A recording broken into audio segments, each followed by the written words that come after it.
So today we are going to be looking at the self, yeah, of which I define the self as higher aspects of who you are. Your body is depicted as your avatar, you know, your your machinery, like what you see and interact with, what you use to experience reality with. And then your self now is more inclined to your astral aspect. Self-mastery means recognizing that your existence transcends the physical paradigm. Our self represents or depicts infinite frequencies as opposed to being one thing. Okay, so when you identify with your body, then you view life and reality to be one-dimensional or very linear.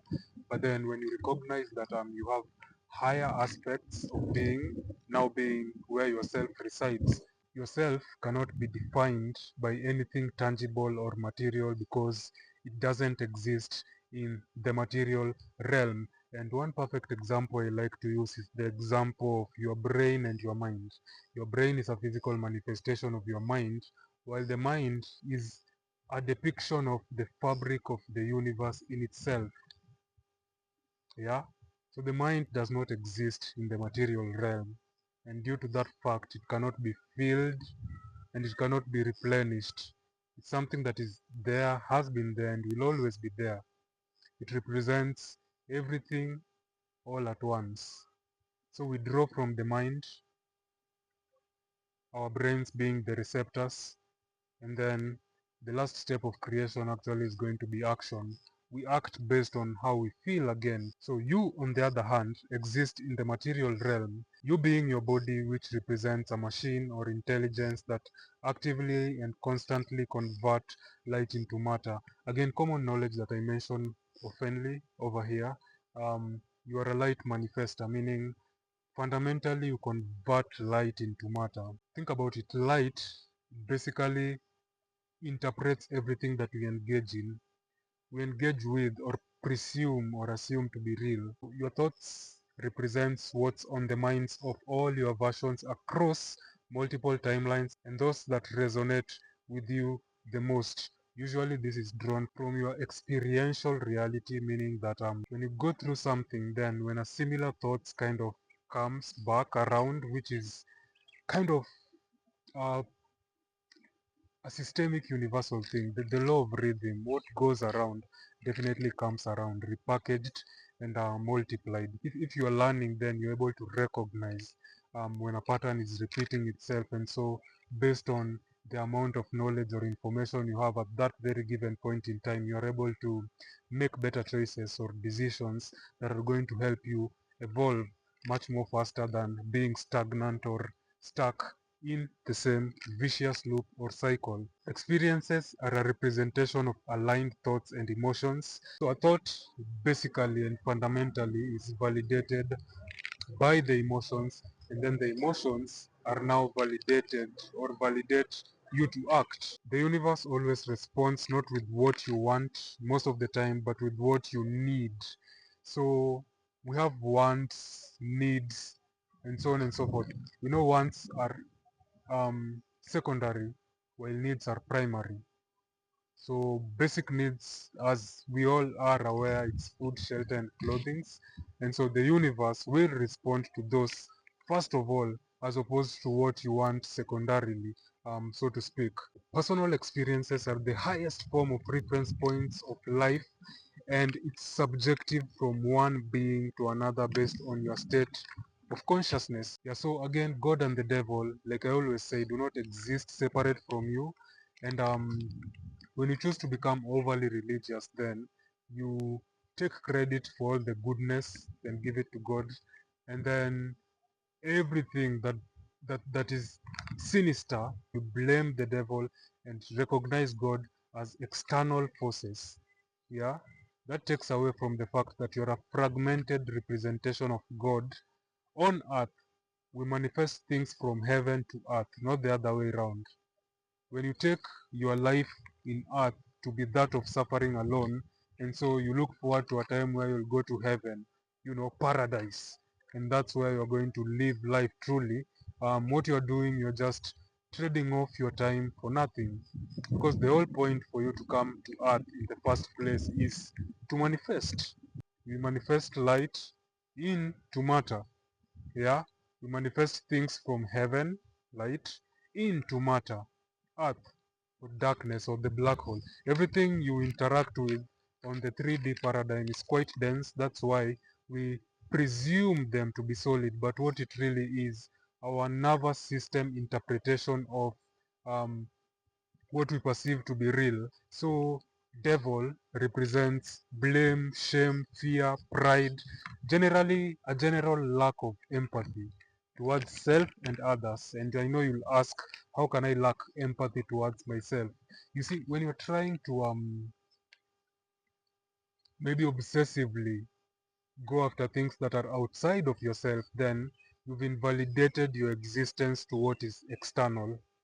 And so what that means is you don't see yourself as valuable without the material things that you're chasing. So that means there's no self-love, there's no authenticity. You are not being yourself.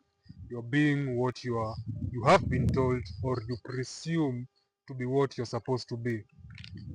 God, on the other hand, depicts love, creativity, humility, and compassion. Yeah, and this takes it back to love. That's our default state of being. We are abundant beings. Yeah, beings of light, beings of love. The golden rule: treat someone else the way you'd want to be treated, because at some point in time the roles are going to reverse and you're going to be in the receiving end. There's no way of outrunning that. Everything you do on earth you're going to pay for, good or bad. So people who do sinister things are aware of what they are doing and they've made peace with their fate. Maybe it's why they are here in the first place, because light and darkness are constantly dancing. We call the moon Due, which if translated means the month, and we call the sun Chieng, which when translated means the day. So all that to say, the sun runs your daily activity, and the moon is always there throughout the day and throughout the month, probably throughout the year. So the moon perfectly represents your subconscious mind. Your subconscious mind is there throughout your entire existence. So when you've been traumatized, for instance, and you've not addressed these issues at a personal level, then they're going to kind of create the software of which you're running on. So if you find yourself operating from fear, then it means there's a lot of trauma within you that you need to let out and absorb new things. Renewal can only happen in the mind, because um, conscious and subconscious are aspects or attributes of the mind, your left and right hemisphere of the brain. You have everything you need to get you to the next level. Breakthrough is breaking past the illusion in reality. Illusions, again, like we've mentioned multiple times, run the matrix. This paradigm that we are in, anything that you do out of fear is an illusion, because when we become biased, we're picking between being a slave or a victim.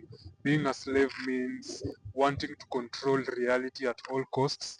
Being a victim means being helpless and in need of salvation. It's normal for people to be impoverished. The belief that if they prayed hard enough, if they prayed long enough, if they believed long enough, then their time is going to come. In the meantime, people who make things happen are the ones who yield real-time results. You can't change anything in the physical without connecting to its source or the spiritual codings. You will only receive as much as you allow yourself to, and how much you believe your worth.